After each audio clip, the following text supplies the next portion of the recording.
Hey guys, welcome back. Part 3. Today we're going to be putting on the fork and the cockpit, installing the headset and adjusting the spacers and making sure everything is of the right height before we cut the steer tube. And then we're going to go ahead and put the wheels on and make this thing start to look like a bicycle. First, let's install the bearings in the bottom of the frame and attach the fork. I will be using Fill Wood roller bearing and ball bearing grease. Okay, so we have the lower bearing seated. That wasn't hard at all. I just press fitted it in by hand. Didn't have to hit on it with a hammer or anything like that. Okay, and that's the upper bearing seated. I didn't have to do much there. I just took a little bit of 150 sandpaper and ran around the rim just because it looked a little scabby. I don't know if it was necessary or not, but it popped right in fine. So we will continue on and put the fork in. Okay, now it's starting to look like a bicycle. It doesn't need the crown race for the bottom. The fork accepts the curve of the bearing nicely, so there is a smooth transition and just a little bit of a gap, but it looks very streamlined. And then it comes with a rubber O-ring that you put between the frame and the compression cap, and that keeps the water out of the top. And otherwise, it's a pretty standard headset installation. So just don't forget the silver compression wedge, and then you put the cap on. Okay, next we need to figure out how many spacers we're going to use for our cockpit for the stack height. And what I'm going to do is put the wheels on and then compare the dimensions to my other road bike, and we will try to get somewhere close. Okay, I have the axles off. I'm going to be very careful with the threads. I'm going to put lithium grease on the axles themselves and the cosmetic caps. These things are very fragile. I wouldn't tighten these down very much at all. I found this really cheap torque wrench set online. You can find all kinds of different brands. This one is B-Tools or Betools. Okay, that's the back wheel fitted. I haven't done it up all the way tight, but it is threaded all the way in. Now, when I was installing the rear wheel, I did notice that the alignment was a little bit off, and that is because of some of the paint on the non-drive side on the inside of the dropout. So I did take my little X-Acto knife with a flat blade, and I just scraped the edge and then took some sandpaper and smoothed it out. And then it dropped in, locked in actually, right where it was supposed to be, and I threaded it in slowly and backed it off about a quarter turn every couple turns just to make sure it wasn't binding, and it is bottomed out in the threads. So now it's safe to continue on. The alignment of the wheel to the frame is good. Everything is smooth.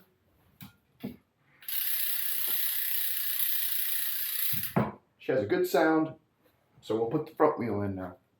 Okay, now it's really starting to look like something. The front wheel went on even easier than the back. Same process, I just slid the axle in slowly till it bottomed out against the threads, then turned it by hand, back and forth, making sure the threads are seated, and running it all the way to the end and giving it an extra little turn just to hold the wheels while we work on it. So now we measure the height from the ground to the stem, and we'll try to get it as close as possible with the new cockpit. Make sure to loosen the clamp bolts on the cockpit before you install it so you don't have any binding issues. On Trifox's cockpit, they have smaller hex heads on the bolt and then larger hex heads on the retaining nut. Okay, I have the bike side by side. I've used all of the spacers that I have, and I think we're pretty close actually. The bottoms of the drops meet about the same spot, but these are a little bit more compact bars, so the top is a little bit lower. I think we'll start there, cut it off at that point. We'll ride it for a while, and if I want to go more aggressive, I can always cut it shorter. Okay, the steer tube is cut. I just put some electrical tape above and below the line, using a hacksaw, slowly cut it, and then finished off the top with some sandpaper, and it's pretty even cut, at least good enough for what we'll need it for. The steer tube is cut just a few millimeters below the top of the stem. Okay, the front end is all together. The cap is on, tightened down. I left a few millimeters of space between the top of the cap and the steer tube. You will want to make sure you tap the top of the headset down with a mallet just to make sure everything is seated, and then tighten the cap. Not too tight, but just enough so there is no space when you rock the bike back and forth. You don't want to feel any play in the headset at all. The cockpit stem bolts are just snug right now. Everything will be torqued up once we know this is the final configuration. Okay, since everything's going pretty smoothly, we will go ahead and continue with the front brake hose, route it through the fork and up through the handlebars. We will mock up the shifters, and then I think we will close up today installing the cranks. The front hose is the same as the rear hose. You start with a liner, run it through the holes, makes it a lot easier, and then you tape on to the hose and pull it through. With the Ultegra shifters, the hose port is on the inside of the bar, so we run it through the interior hole here and then down through the bottom. Trifox also has a hole on the outside of the bar for other group sets. Okay, the hoses are ran through the handlebars and the shifters are on. I had to use a couple of pick tools to fish the line through up here at the top.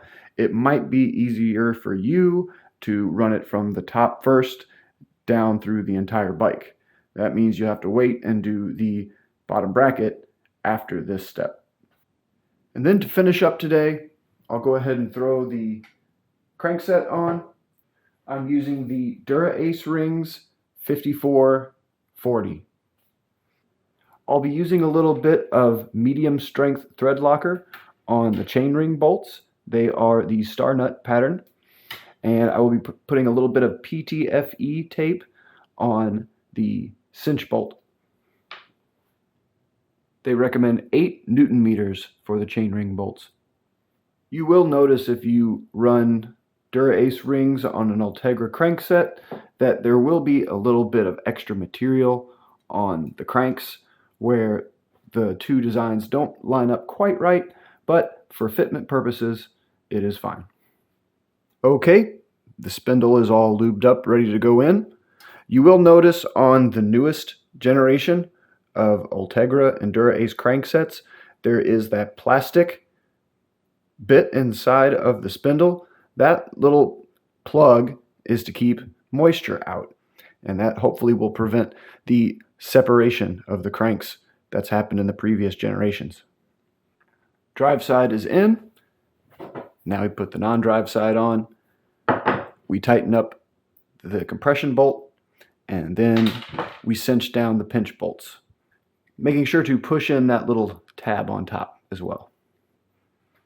And then just a turn of PTFE tape, same as the plumbing tape, on your compression bolt will keep that from rattling out of there.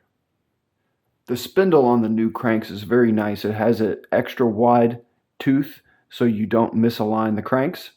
And then I just tighten down the compression bolt with the other side of the bottom bracket tool, going about hand tight as hard as I could with my hands, backing it off a little bit, and then going back a little less. The crank arm bolts are tightened down to anywhere between 12 and 14 Newton meters. Let's check the spin.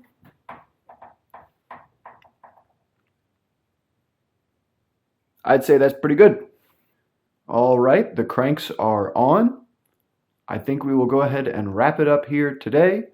Next episode, we will put on the brakes, plug in the Di2 wires to the shifters and the battery, install the derailleurs and make sure everything shifts, put the chain on, the bar tape, bleed the brakes, put the seat on, and we should have a bike, maybe next episode. So thank you guys for hanging out with me again, and we will see you next time.